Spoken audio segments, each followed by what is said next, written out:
Two, and three. We're live. How are you, everybody? Thank you for joining me again. Ernesto Vega coming to you live from Canvas Weston. I have an audience today, as you see. I got people that came to see me. I'm not standing here talking to myself, as some of you have suggested. Joaquin saying that I'm here standing in the corner talking to myself. So today, on this information motivation session, we're gonna talk about a couple of interesting things happening in our market. Yeah, so first of all, as we all are gathering here today, I always say that Monday sets the tone for the rest of the work week, right? So, and I know that challenges, especially in the real estate industry, is something that it's not gonna, I mean, if you're expecting to go into this field and not have challenges, it's not gonna be that way. You're gonna face challenges, but your skill and your passion is truly what's gonna get you to where you wanna need to go to. Innovation are the obstacles that sort of teach us how to build stones to get to where we're gonna get to. And I know that last year was a very different year than 2025 is looking out to be. So that was my welcoming. Now let's talk about interesting things that happened in real estate in the past 7 days. So new home listing and buyer activity is up. The housing market is facing a very promising start of 2025, like I've been saying for a couple of days. There's a record number of new listings already coming into the market. Remember, January is not over, and inventory looks like it's going to be up 11% alone in January. That is a lot higher than last year, a lot higher than it's been in a couple of previous years. So if you're working with a seller, time to chat with them about repositioning the property if it's not selling, because a lot of new inventory. This influx has not been seen since 2015. That many new listings have not come into the market at once since 2015. But buyers are also touring properties in higher numbers than the past 3 years. So buyer activity is tracked by Showtime. All of you use Showtime to look at properties, to make appointments. And either all of you are playing with Showtime at home, or you are booking listing appointments. So listing activity is up 3%, and inventory is up the highest it's been since 2015. Also, mortgage applications are up. Mortgage applications are up the highest they've been since 2022. So this information comes to us from the Sunday Times, who did a review of buyer activity. So if you add all of those together, inventory up, more people touring homes, and more buyers talking to lenders to get pre-approved, it's telling us that the buying season of April, which is what's called the buying season, it's gonna be insane. Interesting thing that happened also in real estate is sales. So despite we ended the year with a higher rate again, everybody was forecasting sales to be about 4 million last year. We ended up with 4,240,000. So we had 240,000 more sales than anybody was predicting.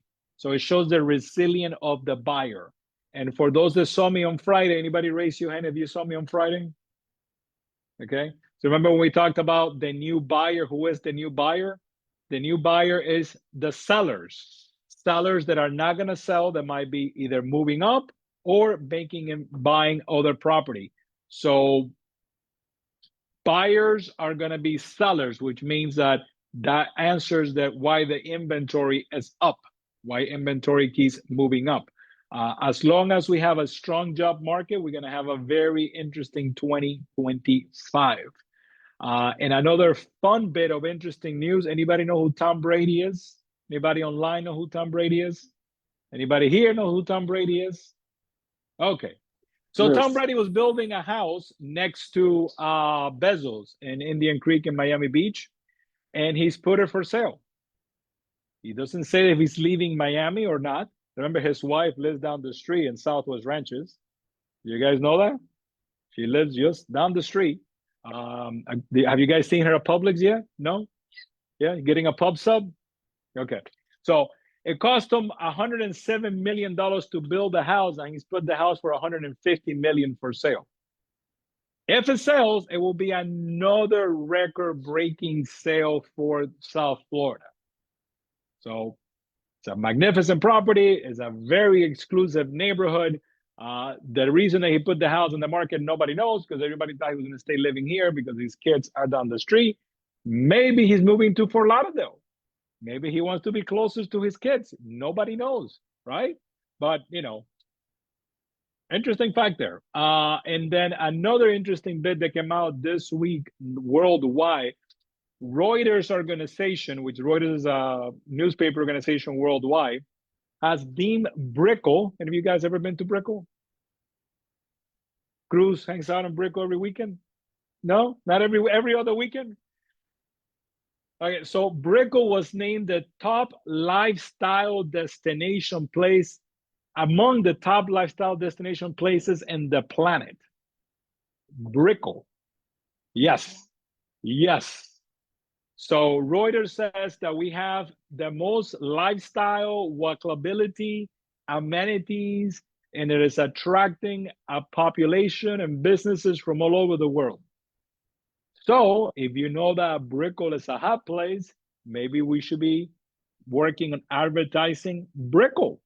It is a fun place to be. Parking to me is, a little bit, and traffic is, so if you're gonna go to Brickell, take an Uber. Just take an Uber. So that is my fun bit on news. I don't know if anybody in the chat and Zoom had any questions. Nada, no. Okay. So then a couple of interesting articles, and I wish Chip was here, came out last week regarding all the portals that are selling leads to real estate agents.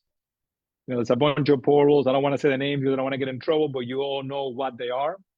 So apparently all of these portals, all of these leads is a company that went out and sourced all of these leads and compare them to the leads that you guys can generate yourself directly by using Google or Facebook Marketplace. And as it turns out, it's literally the same lead. So that lead that some of you are paying $5,000, $7,000, $10,000 a month to buy a zip code is the same lead that you can generate for free by using Google page or Facebook Marketplace. This approach not only gives you great flexibility, but empowers you because it's going to leave you with a lot of money in your pocket. So we're going to be doing a marketing on the 24th of February. Mark your calendars. We're going to doing at the Association of Realtors again. They're going to lend us their room. We're going to do a whole presentation on marketing and how to generate leads. Because all we want is leads, right? So we're going to do a whole presentation how to generate leads. You're going to get an email and a text from Alicia. You have to register because seating is limited. But we'll be doing that on the 28th. 24th. The 28th, we're doing what we did on Friday, but in Espanol. So leads. So how do we find buyer leads? So believe it or not, social media is still the biggest drive for buyers online. And I know that you have different avenues. Some of you are TikTokers, some of you are Facebookers, some of you are Instagrammers. We all have, different, either that's through social. All of you have different platforms that you like to use. But social media is still the best way to generate free buyers. Now, best way to get buyers to engage with you is by sharing market updates, what you get from me every day. Almost every day you guys get from me a post that you can share, or by sharing success stories, walkthroughs. Whenever you are at a property, showing a property with a buyer, take the moment to turn the phone around and the camera around and do a quick information on what you're doing. Another way to generate leads and buyer interest is by collaborating with that guy standing over there. You know who he is? He is a loan officer. So he is literally meeting with buyers all the time, and even buyers that may not have a realtor, right? So loan officers and your mortgage partners will be a great source for buyers because they're gonna have a pool of approved buyers. Jader's not gonna be able to leave the office today because everybody's gonna tackle him on their way out. But loan officers is a great way to build business because, putting all joking aside, people may have the desire, but Jader's going to give them a path of how they're going to get to that home and how they're going to buy that property. So plus, Jader is also available to do presentations with buyers one-on-one. Any buyer you meet nowadays, before you put them in the car and you take them out, before they follow you in your car, you should definitely do a buyer's consultation for them to understand the process, the forms, and be educated on what to expect out there. Something that had sort of faded away, Jader, and I don't know why, it's first-time home buyer seminars. They were very popular during the pandemic, and then last year, like everybody turned off the spigot on them.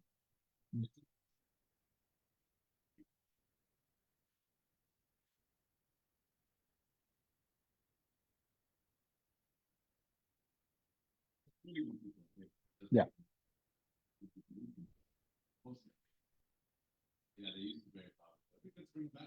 So on Friday, you can use this room or any of our offices whenever you want to do one.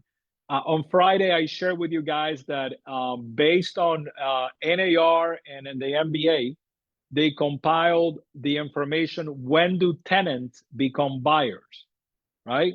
So 3 to 4 years of being a tenant, it's apparently 64% of our first-time home buyers that were renters have been renting for 4 years. So year 3 or year 4 is when they decided to become buyers.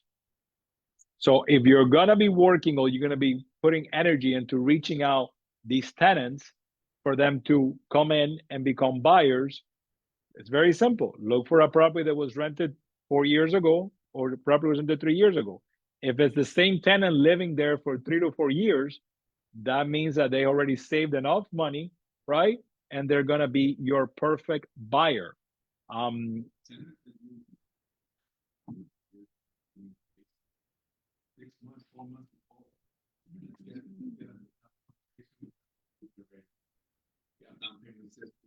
With the current market, you can set a credit and they can get into a home, the cost of $5,000-$6,000. So they have a down payment assistance program that is exclusive, is theirs. So they're closing one in the Doral office. Is the buyer's getting $35,000, right, at a cost of only $109 a month. So the buyer's paying for that, for those 35. So the entire down payment is coming in form of assistance.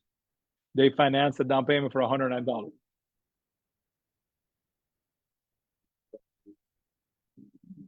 If you find free money, please let me know. If you find the free money, please let me know where you find it. 35,000. Yeah. So on that one was a purchase price of 600, and they got $35,000 down payment assistance.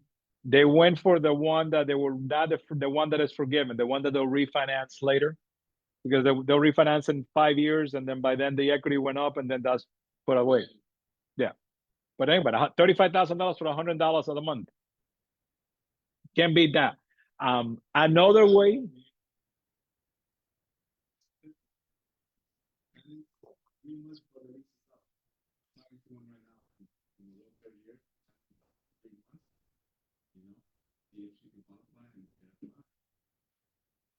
Another great way, I was just learning some people into the room. Another great way is what I call circle prospecting. Circle prospecting in areas where tenants are living. So literally put up your brochure, put on your sneakers, and enjoy the beautiful weather we're having now.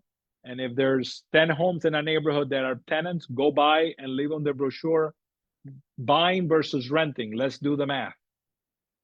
And circle prospecting also works. Like Jader was mentioning, referrals from past client or past tenants. It's another great way to get leads and tap into that. Also, reach out to rental communities, make partnerships with rental communities. become friends with the people that manage the communities because they know who's moving out when they're moving out. So they got, you know, they know those famous 3 or 4 months before. So, but all of that is, it's no matter how many leads we have, the one thing that we got to teach, not teach, create with these prospects is trust, right? Because nobody is going to want to take such a big step unless they trust you. They gotta trust you. So how do you build trust? That's a tough question, right? Communication. Communication is key because it stays top of mind. And communication could be texts or emails or in-person meetings. So whenever you start working with somebody, you got to be as aggressive in communicating with them as possible. Provide them markets insight. Do a check-in. Invite them to see open houses, even of homes that they're not on their sort of scope. You want to spend time with these people, right? So you can begin to build a trust with you. You got to become their problem solver. Buyers are going to face a lot of hurdles at the beginning. The number one that we see is credit. And it's not that they have bad credit, it's that they are doing certain things that is not helping their credit. And a little credit counseling or guidance is going to get them where they need to be because they have the desire. They just, you know,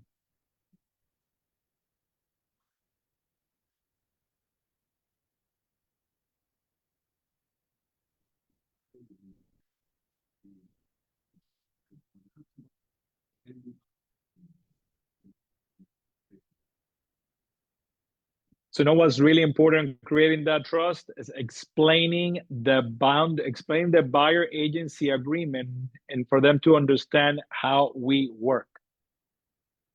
There's a lot of confusion still out there about buyer agency. What could you do? Why you cannot do? When can you do it? I think we have a canvas. We're blue in the face explaining it to you.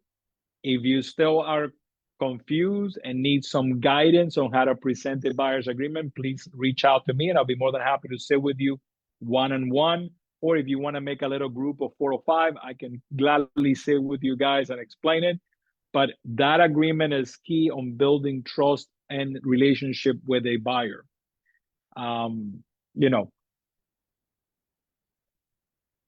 value is what's going to set apart between you and somebody else, because if that buyer found you either on social media or on Google Ads, more than likely they might have clicked and spoken to another realtor also. So you're going to have to do what's different to set you apart.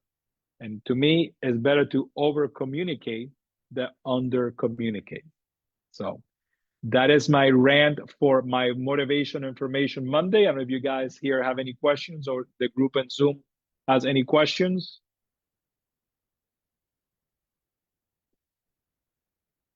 I think we're going to have to institute.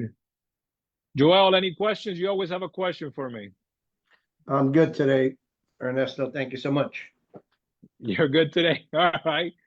Well, everybody in Zoom, thank you for joining us today. I'm going to hang out here with the group at the Weston office.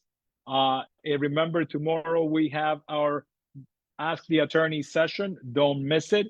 There's already a ton of questions that have been sent out to me that looks like it's going to be a very spicy, interesting Ask the Attorney. Everybody have a great rest of your week. I'll see you guys around.